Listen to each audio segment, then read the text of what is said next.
Hip-hop artist and outspoken activist Talib Kweli sat down with us in the midst of his tour with fellow politically conscious rapper Immortal Technique to discuss not only his music, but how over-policing and this country's epic inequalities have created conditions where a movement like Black Lives Matter is necessary. Kweli doesn't just talk about it, he is about it. When protests went down in Ferguson, Missouri last summer in the wake of the killing of unarmed teenager Mike Brown, he went on the ground to march in solidarity with the folks there.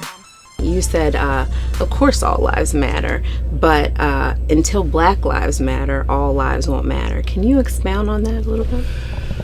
Yeah, well, the problem with a lot of social movements for change is that people who are on the opposite side of this change, people who don't get to experience why we're even protesting in the first place, they start to feel guilty and they start to feel like their relationship to the situation is more important than the actual situation. So right now, police brutality has not gotten worse in this country. We just have cell phones with cameras on them now. So now, the things that hip-hop has been saying for years, the things that activists have been saying for years, are now videotaped. The fact that the police disproportionately brutalize communities of colors. Now we can not just show you the stats or just yell it from the mountaintops or just say in a song. Now we can show you the videotape. And so it's clear that the police are doing this disproportionately to us, to young people, colored people, to Black people. And so that's the issue.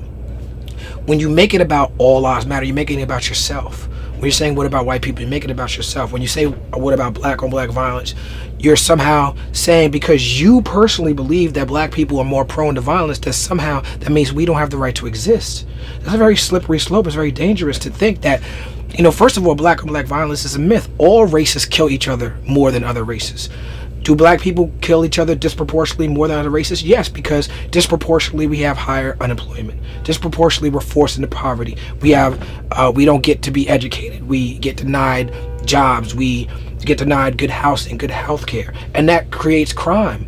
So yes, poor people are going to murder each other more than rich people are, definitely. But that comes from white supremacy. That comes from Jim Crow. That comes from the prison industrial complex. If you don't add a historical context or historical perspective to your discussion, then you're being selfish, you're being a coward, and you're making it about your personal feelings. How dare you put your personal feelings over the fact that police who are paid by our tax dollars, who take us oath to serve and protect, how dare you put your personal feelings above the fact that they are murdering us and not going to jail? We go to jail. When we murder each other, we go to jail. Not in a protest there. You know, we have to protest when the people who are given a higher level of responsibility, a higher level of power, are murdering us and not going to jail. And it's not even about jail, because I'm not even for the prison industrial system. The justice doesn't come from some cop getting arrested, because that cop probably won't get convicted. And even if he does get convicted, which probably won't happen, but even if he does get convicted, that life doesn't come back. So is that real justice? No, it isn't. It is not justice to lock somebody up. You don't get the life back. These mothers whose children are being murdered by the police, they'll never get justice. Yeah. You know? So we're fighting for future justice. You know, we're not fighting for justice that we'll never attain. It's not about hating anybody. You know, it's about loving ourselves.